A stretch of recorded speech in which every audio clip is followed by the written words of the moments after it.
I channel a group called the Galactic Council of Nine. So this is cosmic energy. And one of the members of the council is one of my spirit guides, and not just my spirit guide. I certainly don't want to own this incredible being. Her name is Dolores Cannon. I channel the spirit of that being. And have for quite a long time. She was one of those beings that said she doesn't want to be channeled. And then she changed her mind after she began to teach me, and I learned a lot from her. I don't know why she changed her mind about me. Everyone asks me that every day. You go ask her in spirit yourself. I imagine that people are different when they pass over, from what I can see about being a medium anyway, that there could be a big shift in how we think when we kind of shed this whole meat suit and get out of the pain of the ego. So she changed her mind and decided she would work with me.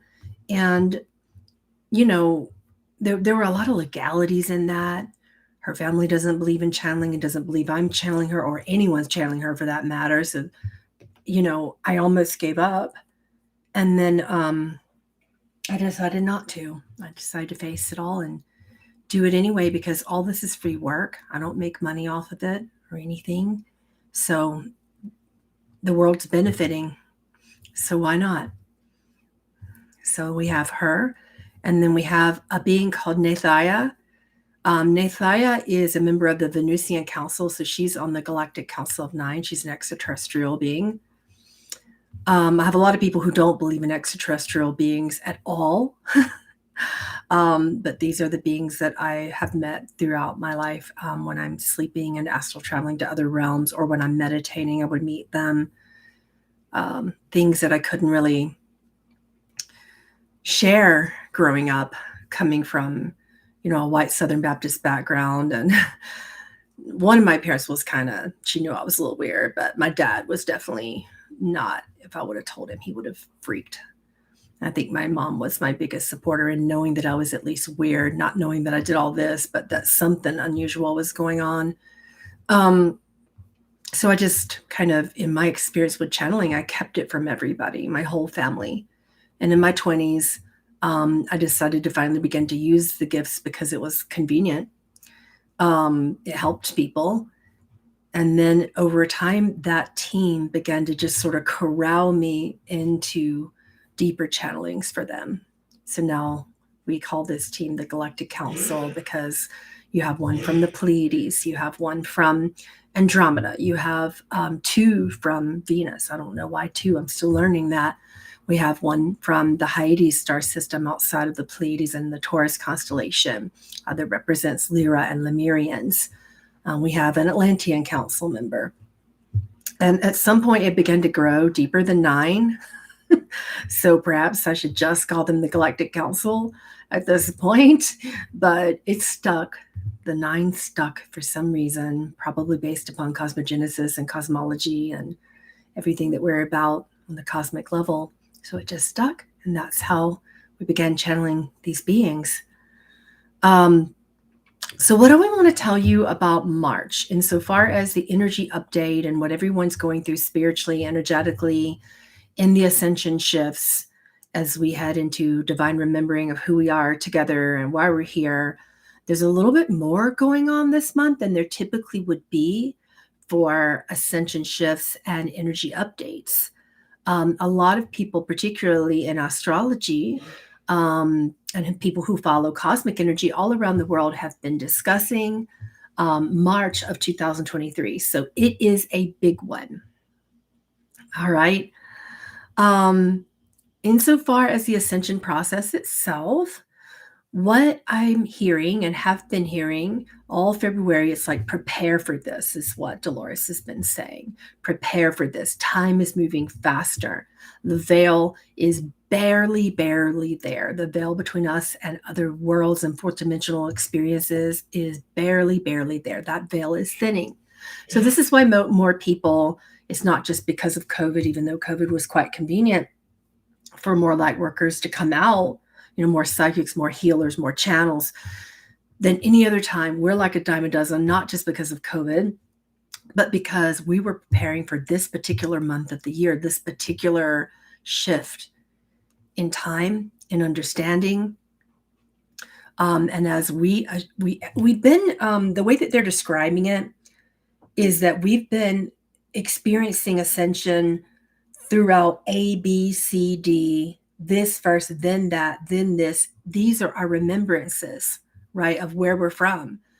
And everything's been very linear and concrete, because a lot of the ascension shifts have been about the body and just trying to get the body and the mind settled. But now we're working with ascension of humans at the soul level, both individually and collectively. So you're finding a lot of interesting things happen. A lot of who you thought you were in time. Like if you think, okay, I'm human and I'm born in, Greenwood, South Carolina, and then I did this and I went to school and then I did that, or I didn't and I did that and got married and had kids. All of those things, you have this linear view of what spirituality is like and what remembering your soul is like based upon that. Well, people are starting to understand, well, hello, we can't be the only ones in the entire universe. There has to be life on other planets, because otherwise, why would we possibly be here? There would be no reason for us to be the only one in all of the universes. True? That wouldn't make sense. That source would want us to be the only ones because we don't know what we're doing half the time. So why would we be the only ones here? We're starting to figure that out, and people who religious backgrounds or not, whether you believe in what I do or not, people are starting to figure out that that there's no time on the other side of this very thinning veil. So why are we holding ourselves to time and then acclimating through time, ascending through time and saying, well, I can't be this without remembering that. And I can't do my spiritual calling without activating all my spiritual abilities. And I can't reach people without also making a lot of money or having certain educational or spiritual credibility. People are starting to understand in March that their credibility has to do with how aware they are of not just themselves, but of others and of their connection to others. The more you're awakening to who you are, you don't say, oh, I'm very important. This was last year's ascension process. It was I'm important and I'm a light worker and I'm going to do this and I'm going to do that. This year, particularly starting in March, it is we're all light workers, every single person. It's impossible to not be a light worker. And we're all happening upon each other. We're all meeting each other. We're all remembering our nature together. And we're all building each other up. There are more people who are supporting light workers. And the whole definition of light worker has changed this year. We always thought that light workers were people who channeled or healed, or maybe a light worker is someone who did sound healings. It went to that, and then it went to now light workers are doing all sorts of awakening forms of art. And you see light workers on screen time producing beautiful, conscious type of films. Really, really beautiful independent films coming out this year and last year, right? But now, as of March of this year, it's going deeper. We're starting to see that light workers are our family. They are small business owners down the road that we need to support, or they are that local farmer, that local organic farmer who we possibly could stand to buy more food from, even if it's slightly more expensive. Right. Perhaps the light worker is I like to support other light workers in my town without even talking about spirituality or your belief system. Right. We're just, going to town, want a nice little smock or something to look professional for your job. And you go in and you buy one from a local business owner who sells these sort of things. Right. And you support each other in that way. So fulfilling work at any level and bringing the light into that fulfilling work on this planet, and not just work that makes money, but you see light workers in volunteering. You see light workers helping out their neighbors more this year. You see light workers talking about things that, my goodness, if you were to talk about some of the truth seekers and the truth that we're learning together. I could never text my neighbor and just be like, oh my God, did you see this? Can you believe this is on the news? That's so fake. You know, what's next? The fake alien invasion? Like I have a neighbor that I talk to like that, and we text about once a month. She'll text me something and be like, "Can you believe that this was said on the news? This is so dumb and so false, and how can the news still be this dense?" And we we have these kind of conversations this year, and people are just more aware, just your neighbors, and I don't live in a part of the world that would be awake to this, believe me, I really don't. Right, but I'm seeing more light workers move to my tiny little town, you know and it's like outside of your religion, outside of your diplomatic belief systems, and outside of all of that, right? Oh my goodness, which is exciting because we, even in spirituality, here's one thing that I was also hearing this morning, that when we think about our starseed nature, that too has to be something that's undone, because we've become very attached to, well, here's my origin point, and my soul is really from here. You can get that by just going to hypnosis. It's one of the things that one of my guides on this team used to do, and she got very interested in learning the soul nature, and what other experiences people were having outside of being human, right? And when Dolores did her QHHT process, she would have the subconscious, or what you call higher self, of her clients talking about their galactic experiences in parallel realms. They weren't always saying things like, "Oh, this is my past lifetime," because the soul operates outside of time. So she was on to that, where we're going at that, a long time ago. So what she's saying now is that she says we now have to undo the concept of what we thought it went with attaching the cosmic nature of our soul to time. So we did that in spirituality. Do you understand what she's saying?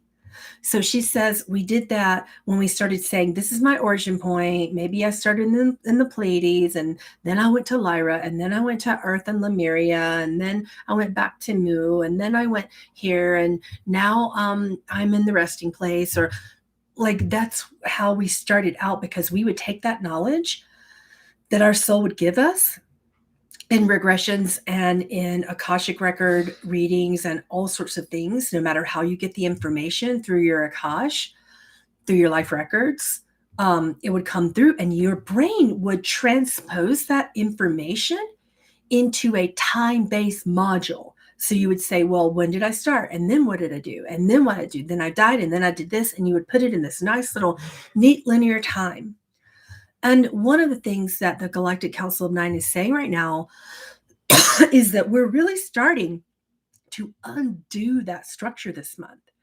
We're starting to understand that can even be incredibly disempowering, to perceive that it limits us, she says, to perceive that, or to believe that something happened, and then something else happened, and then something else happened, because you're not just one being, and then you attach to the next body, mind, personality construct, and then you're that being. You're beyond, the team says, you're beyond a mind body construct. So don't limit yourself to, I am a mind and I am a body. Do you see what they're saying? In March, because time is sped up. That's the biggest thing about ascension shifts. And we'll talk about the energy update with how that's going to feel here in a moment. But time is sped up. So the moment you get attached to certain plans that you make, certain callings that you have, certain ideas and concepts that you want to be birthed this month in March, time will speed up again, and you will forget everything. You'll forget the energy and the feeling of what you thought your calling was, and where you were headed, what your goals were, and everything that lit you up. It's not that it's gone. It's that you don't remember exactly what you were doing, and you know why you wanted to do it, but you don't have that same attachment to it happening in that same time. So it's there, but it gets to come out, that knowingness of your purpose, that knowingness of your calling, that idea or concept that you wanted to creatively birth into the world. In March, it'll be there in your heart. But if you don't step into it and let time work with you, and then step outside of time, your concepts will feel shelved. Your callings will feel shelved. And if you're attached to time, that'll be depressing. If you're attached to the only nature of truth is my mind and my body and what my mind and body are doing, and then taking that and serving in earth in a certain time frame and in a certain way, you're going to be a depressed person this month, right? If you keep attaching to that. So what's important is, as time is speeding up and you feel like you've forgotten certain concepts or callings or ways that you were sparked into an awareness of who you are or what you want to do or where you're going with your life, it's important to work on that as it's coming. It's important to just go straight into it, like in that moment. This is why a lot of times I won't tell you, hey, I'm coming onto YouTube at this time, at this date, or if I do, it'll change. Why? Not because you're lazy people, but because the energy shifts moment by moment. And as time is speeding up, you are expanding beyond it because you're not a mind soul construct. That's not all that you are. You're not a mind body construct, excuse me. So when you recognize that you're not a mind body construct, the soul comes in and it will speed up time this month. And it'll say that you need to step into a stream of consciousness that is beyond that and just let that time happen then and there.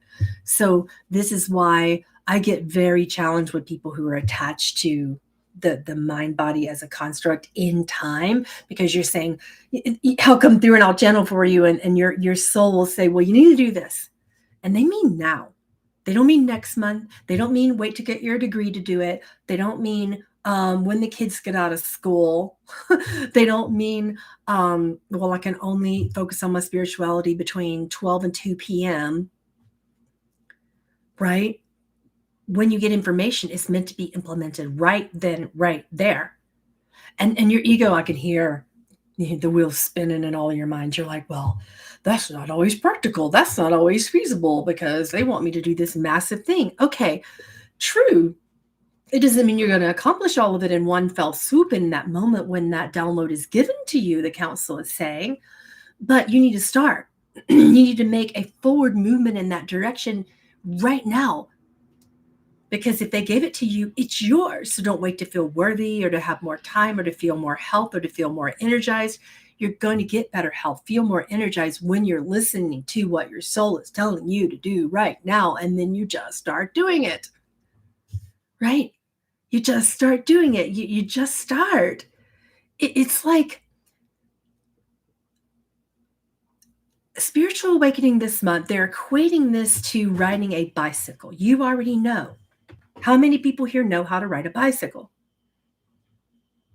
So here's what one of my kids did versus what the rest of them did. I had one kid who took forever to learn how to get on a bicycle. Can you guess which one of my 4 was like that?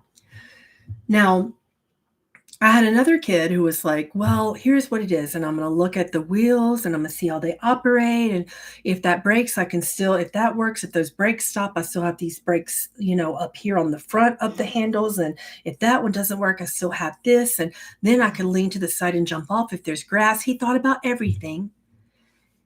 And he got on. And it was like, woohoo, pushed him down the hill and he was terrified. And then 5 minutes later, he was elated. He had to kind of like see how it worked first, but not for long.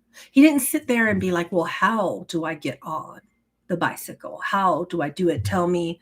No, I just had to tell him how bicycles work and the premise behind it. And he was like, oh, well, it might be unsafe. I might fall, but I really want to try this. So I'm going to get on. He doesn't say, tell me every single way to prevent me from falling so that I can feel safe. He knew that he wasn't going to feel safe. He just wanted to know how the damn bicycle worked, right? So that's one way to ascend. But and then I had 2 other kids who were like, put me on that thing, push me and leave me. And those are my oldest 2. They loved it. They were like, let's go. And then I had my littlest one, oh my God, who still occasionally struggles with a bicycle. And she's about to turn 11. I'm telling you what. Because if she has a little scratch, if she falls over, she's a drama and the tears, and she comes running home, and I'm like, you know how to ride a bicycle, my little princess. You know this in your heart, right?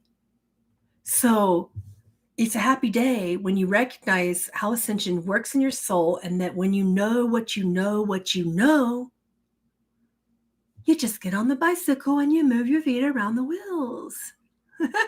Right? There's no how. You know what you know what you know. And Ascension is one of the few things that your soul just knows. And that's why they're giving the bicycle analogy. You see what I mean? Um, but then some of you are like my little Emmy. You're like, but what if I don't know? And what if I get hurt? Or what if it doesn't make money? Or what if I can't serve and be in the 3D at the same time? But what's new about March is that you're taking all this knowledge of Ascension and you're plugging it into the 3D systems, and the 3D systems are shifting along with you. Much like my sound equipment, you know? So when I can't remember, because I'm not an incredible sound engineer, so I have all of my equipment like labeled as a musician about what to put together first, because I can be dense in this way. So when it comes to like plugging my preamp to my looper and to like my other live stuff, it's like my interface, it gets weird, especially when you have more than one microphone and you start playing instruments and everything gets weird as more of a analog versus digital musician. So what I do is I've got it labeled. I remember that I know. I've got pictures, and if I really freak out, I can go look at it. Did that too. Right? But sometimes stuff just still doesn't work. You're trying on a new microphone and you never know like how it's going to be, and it's a condenser versus a ribbon mic or whatever. And occasionally I just go, you know what? I know that I know this stuff, and it's scary, and I might show up and it might not get done, but chances are something's going to click in and be like, yeah, we know you typically work with ribbon mics, but condenser mics mean that you have to turn down the gain a little bit. Not a big deal. Turn this up, turn this down. You've done it before. And it was just that simple. And that's a 5-minute setup when I have to go sing somewhere in person and do, my looping meditations, with my loopers. So it's the same as happening with Ascension. It's like, you know what you know. You just need to be reminded that you know. Are you following what they're saying? And you get real freaked out about the potential of not having a mind-body construct, time-based, linear, A, B, C, D blueprint of how Ascension is going to go. And you don't get that anymore. You don't get to remember that you know. You just have to trust that you know what you know. You don't get a blueprint to tell you, and you don't get reminders on your phone that you know. That's not the key this month. The key is trusting that you know innately, and that you're going to know in the moment, that you don't need to take your blueprints with you everywhere that you go, right? Are you guys following me? It's a little dead in chat. It's a little crickety. So I want to make sure that you're following what the council's saying, that because even me just telling you this, that there's no time on the other side of this very thinning veil, this means that who you're going to be and what you're working with and what your calling is going to be shifting and growing and changing and shifting and growing and changing. And when you remember that you know what you know what you know, as it's shifting, if you're scared, just plug into the soul. You're not plugging in by trying to stop the thought constructs anymore, because you didn't create them. You are not a thought. You're not a mind or a body. So how could it be possible that you are in charge of your thoughts? Thoughts. Well, let me put it this way. This is what the council has told me about our thought stream in Ascension. We originally thought in Ascension and in spiritual awakening that we needed to turn off the mind or slow it down or get it quiet. And that's one of the reasons why the Ascension module you call meditation was gifted to us as humans by the galactic beings a long time ago, when the Hathor beings visited the Lemurian beings and gave them these constructs. Sound was one, light and alchemy was another, and then kind of this darker going into the consciousness, the void space, getting everything quiet, was another modality and gift given to us. That awareness was given to us, right? But what if I told you that according to the March energy update, with where we're going right now, we don't actually need to quiet the thought streams. We just need to be aware that the brain has a function, and the brain has a function, and guess what it is? Anybody? This is simple stuff the Galactics are teaching today. The brain has a function. Guess what? It's either going to distract you or hone you in and give you focus. That is its function. It creates thoughts that distract or thoughts that connect. Yep. D and C. Thoughts that distract are thoughts that connect. That is its function for you. So when you recognize that it's just producing this thought streams, these continual, it's this vitriol, this stuff all the time, you're going to take what's serving and leave the rest. It's like the circular file system at work when your boss is giving you too much work and it's just like coming in and you're like, yeah, just give that right back. Don't put that in my inbox. I'll just like put it back in my outbox and let it go back to you and say it's done. That was not mine. Why did you give that to me? You're not the person walking up into the desk of your mind, dropping something in the inbox and put it in the outbox and let it go. You know, they're giving you a lot of analogies to help you understand what we're going through. But sometimes something's going to come in your inbox and you go, huh, I like that. That will focus me. That gave me energy. I love that. I'm going to take it. I'm going to pull that file out of the inbox, put it in the heart, and let it transpose into every area of my life. Right? So that's just happening. So are you sitting there like focusing on the thoughts going, no, don't have thoughts. Don't have thoughts. You need thoughts in order to have creativity. So they're not just going to go away just because you're scared. They're not just going to go away just because you're experiencing anxiety during this particular ascension shift. And during this energy shift for March, they're not just going to go away. Right? But they're there. And it has a function to distract or connect. That's it. And that's the only thing that you need to know about your thought system. What you need to focus on now is the soul system, the process of making everything functional and relevant and sacred and reverent. Yeah, I love that word, reverence. It connects you to an energy field that is very ancient. And I wanted to bring that word up, reverence, because that's the theme of March, is making everything reverent. Reverence is the theme. So in order for you to find that old thought stream of reverence, you have to see outside of religion. You have to see outside of constructs that taught you what the word meant a long time ago in other lifetimes. You just have to feel into that word now and ask yourself that question, because this will be the spiritual inquiry that you can utilize in a very quick process to tap into the energy for March of this year and to really go deeper into shifting your life, into activating your soul's memory. So you need to let that word, let the energy in that sacred ancient vocabulary work on you at the soul level.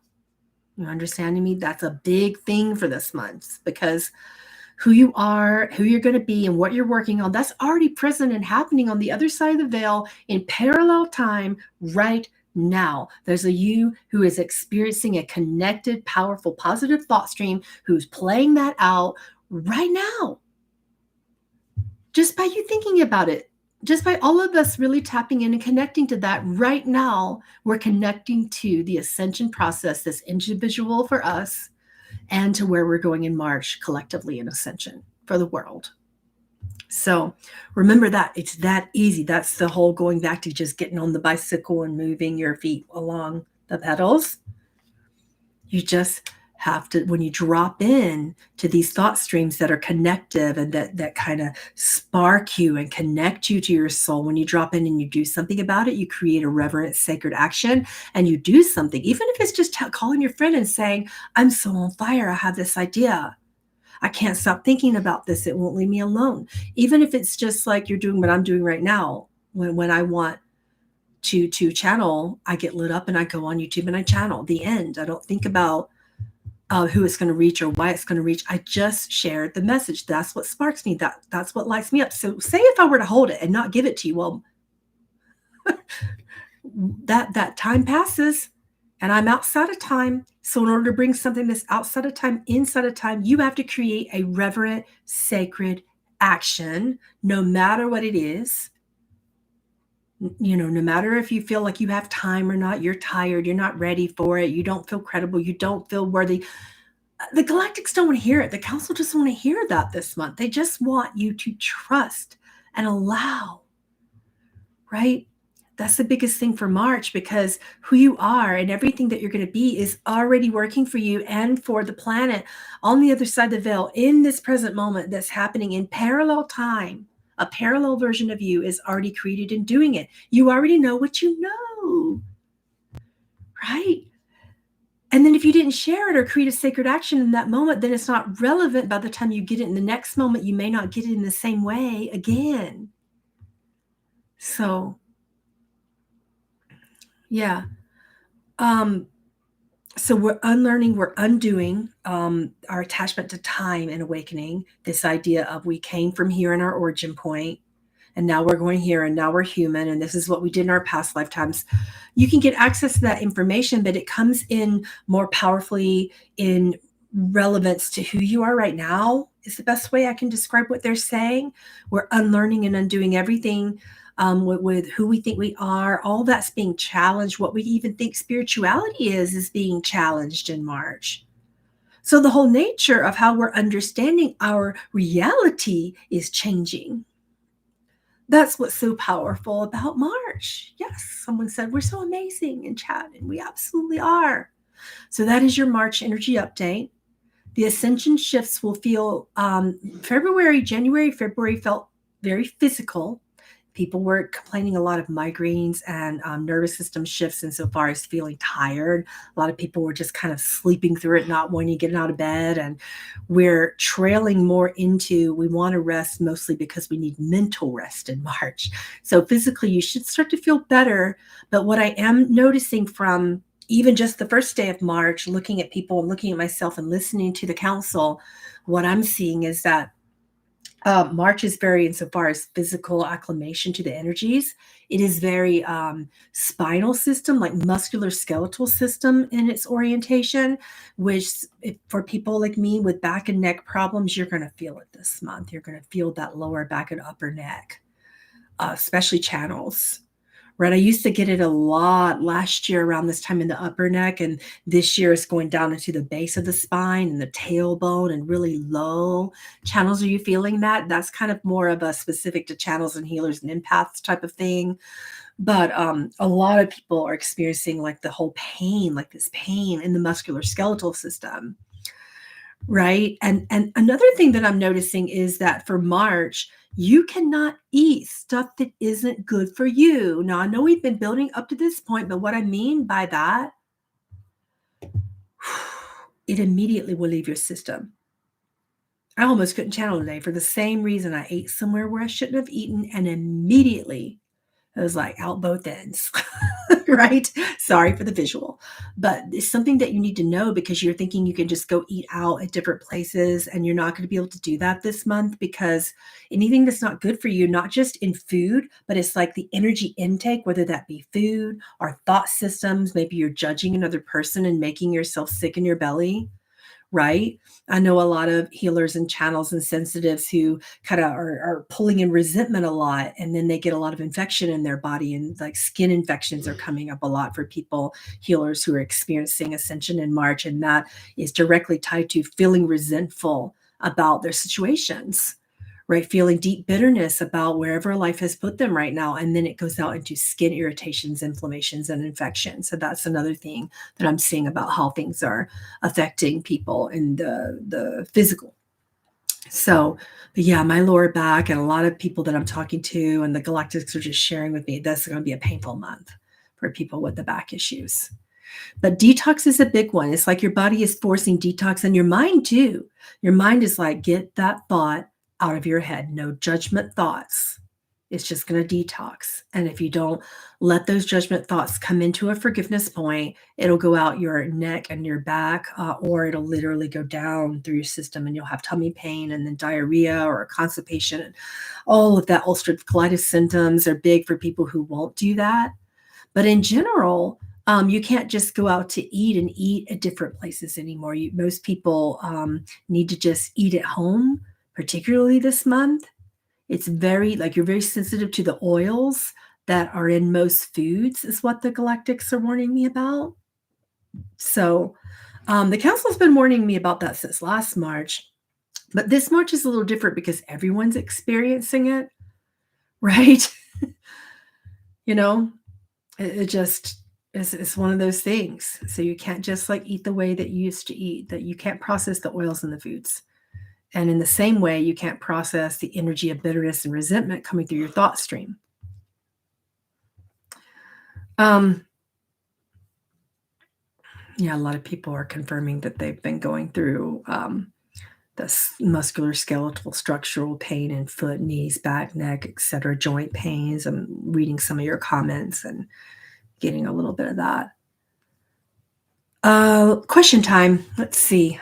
Looking through chat for your questions. What are some practices we can to bring our energy back? Sound and light are always the best practices. I create light language albums for this reason. It used to be my last two albums were called Sacred Songs of the Heart and Sacred Songs Reprise because it was all about the light of sacred energy. It was a light oriented album. And this next album is about light language. So, any light language you can get a hold of that actually causes you to purge or release or cry. Now, light language doesn't always feel good, right? Some of my light language in the sacred songs will lift up, but my light language coming up in this next one, Lights of Lemuria, that's in production right now. And you will cry. You will cry.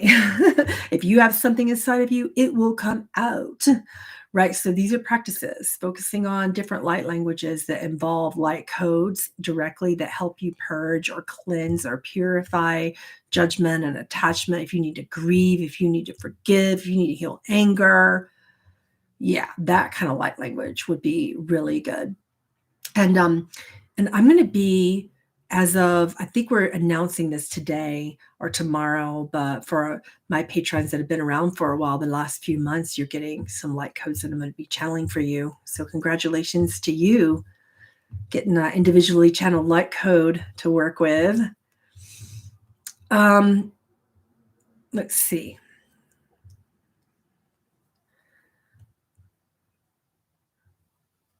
Oh yeah, Heidi says I'm so excited for the light language offer. Yeah, and the album too.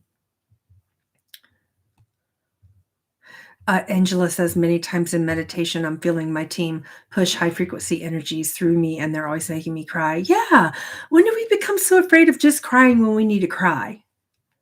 Right? Jade said, as if all of the oily meal wasn't enough. Now comes my resentment. Yeah, resentment is a big healing point for people, for light workers in March. That's why it's coming up from the Galactic Council today. Any info about the Urandria books? I haven't, I've skimmed through, and this is what the council has me do when it comes to sacred texts like that. Like I skimmed through A Course in Miracles and didn't understand its language and how it was presented because it was channeled in the 50s or 60s or whatever. But I skimmed through Course of Love and I went, and I couldn't put it down because the language was sacred and reverent, right? So I went through the same thing with the Urantria books and I went, well, some of this feels right and some of this feels very fear-based. But like I said, I just skimmed through and all due credit towards its author. If it's channeled, I don't know yet. I haven't had a chance to fully connect. And some of the things, this is difficult being a teacher and a channel because as a teacher, I need to know this information. This is why once a month on Patreon, we have these mystical master classes because we'll pick a book and we'll go through it and learn from it together. And if I do know about it, I'll teach it. But this is one that I haven't had a chance in its defense to tell you much more about the Urantria book. And then sometimes the council will say, just please don't read that book because that will infiltrate you. I'm sensitive, I'm vulnerable like anyone else, and I don't want to read a lot of people's books because I only want to read books that add to what I already know versus give me information that could infiltrate the purity of what I'm bringing through. Not that it's good or bad, I just don't want the extra energy. This is why I don't listen to a lot of other teachers or channels for the same way. I want to bring through things exactly how they come without any mind infiltration. So that's kind of most of the time when you ask me, have I read this or have I listened to this channel? Chances are it's going to be no. I only read very old sacred texts, like Even like reading through Course in Love was a big deal for me. Yeah. March the 8th. Anything we should know about this particular day? From the cosmic standpoint, the way that the planets are aligning uniquely, and I'm not an astrologer, but what the council is saying, if the planets uniquely align, it's this energy that brings in a rebirth of your essence, a potential for you to say, I don't like physical and mental essence and how it hasn't been serving me or others. And now is my time to rebirth that part, change what I can change, and actually allow it to change in my benefit and for other people's benefit. From the nature standpoint, the council has reminded me of a major natural disaster in a part of the United States on that day in the West. So that's a California, problem around that time with flooding and earthquake potential. Unfortunately, they've told me many things about this day in terms of shifting as a whole collectively together into ascension, but that affects our natural planet specifically. So there could be some disasters on that day as well. There's a political distraction on that day. If you could think of anything that doesn't happen on that day would be a better, more viable question, because there's a political distraction involving ET interference or people that are trying to make you believe that there's ET interference when there actually isn't. It's fake.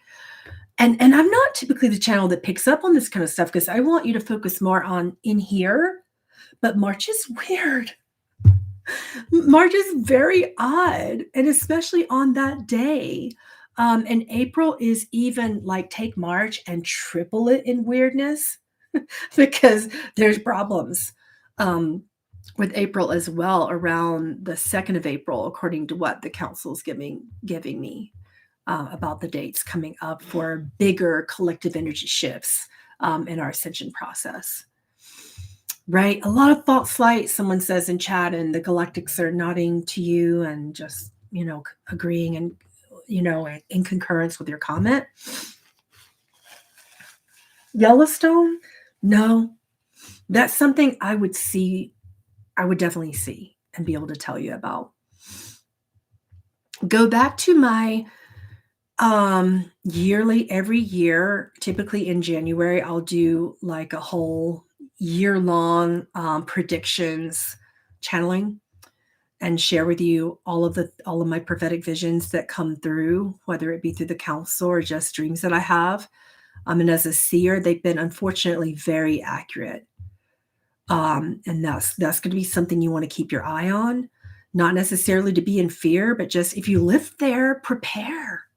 I get so much flack about giving you guys these predictions because you're like, oh, it sounds so horrible, but I'd rather you know so that maybe you and your family can evacuate or not buy a home in a certain area that's on a fault line or different things of that nature, right? So I would go back because a lot of those things have already come true and will continue to come true.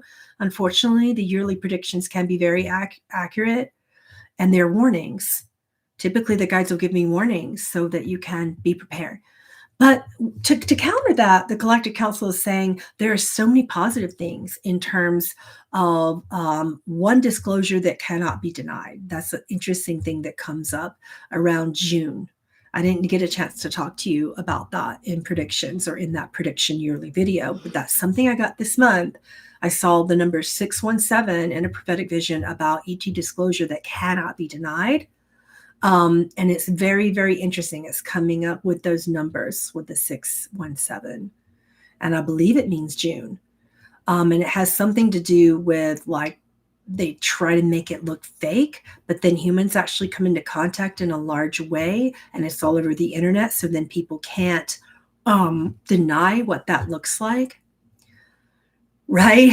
Versus the most recent thing that happened with ET disclosure, people would just try to say that it was certain scientific people making these like scientific teams doing research and stuff, I think is what they ended up saying that it was over Michigan.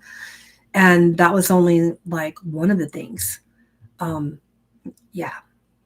So how many times can we be told it's just research or it's just a weather balloon, right?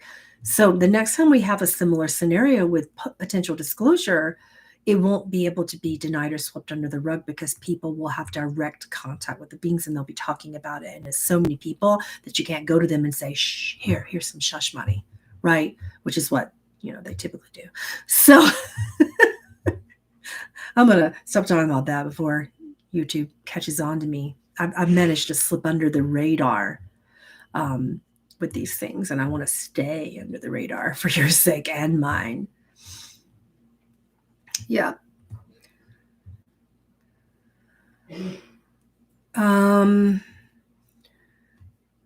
Sadov Solari says, feeling super stuck in the physical realm, being pushed against the wall, devoted and doing work as best as possible, but I know I'm missing something. I feel like a lot of people who have sort of like attachment to old ways, particularly in certain meditation or yoga systems, not that you do, but if it applies, take the info and go with it. But this idea of what we thought we should be doing to be devoted and to commit to our light work, well, basically, we need to let that idea go. Let the idea go of, and I had to let that idea go as well, because I was told it was meditation. Everybody just needed to meditate. And I would get so offended back in the day, just a few years back, of saying, well, why isn't everybody meditating? Well, because that's shifting too. Now we have walking meditations and light codes. We have vibrational medicine. We have so many other things that can become practically applicable for people. So there's something you're missing that could be practically applicable, involving grounding, involving just putting your feet on the earth, involving getting in water, involving psychic energy hygiene that is really simple and practical and sacred for you, and it involves your connection to nature. So I'm hearing that a lot more from the council this month as well, just this first day, to tell people to be reminded of, there's salt in the ocean, there's ground beneath your feet. The moon, it comes up for you to revere and connect to and be under that light of the full moon and release your energy, right? Don't be afraid of the weather. These are just natural things that you can do to reconnect right now with these powerful energies coming through. Sacred action, someone said in chat. Absolutely. You guys are amazing. Okay, I'm going to let go because we're on top of the hour. But I really love these channelings. Thank you so much for coming to them and letting me give you these monthly updates from the Galactic Council and Dolores. So I appreciate you. We only have a few more days to sign up for my next monthly Zoom class. It's not a Patreon class. So if you're wanting that class, you only have like maybe today, tomorrow, and Friday to sign up for it before we close that. And that is the Psychic Connections Learn to Trust Your Ability class. So it's called Principles of Psychic Connection. And it just connecting to yourself and learning what your natural innate psychic ability is, trusting it more, letting it be more natural in your life. Really practical, basic class for anyone. If you want that, go to PamelaAaralyn.com. If you want more channelings like this and you want to support me, I do a ton of channelings over on Patreon all the time, adding to the big library of already hundreds and hundreds and hundreds of channelings. I think we're up to 300 and something channelings right now, or some silly thing like that. So a lot of work there too. Those are ways that you can support me. I appreciate you so much, and I'll see you next time. Bye.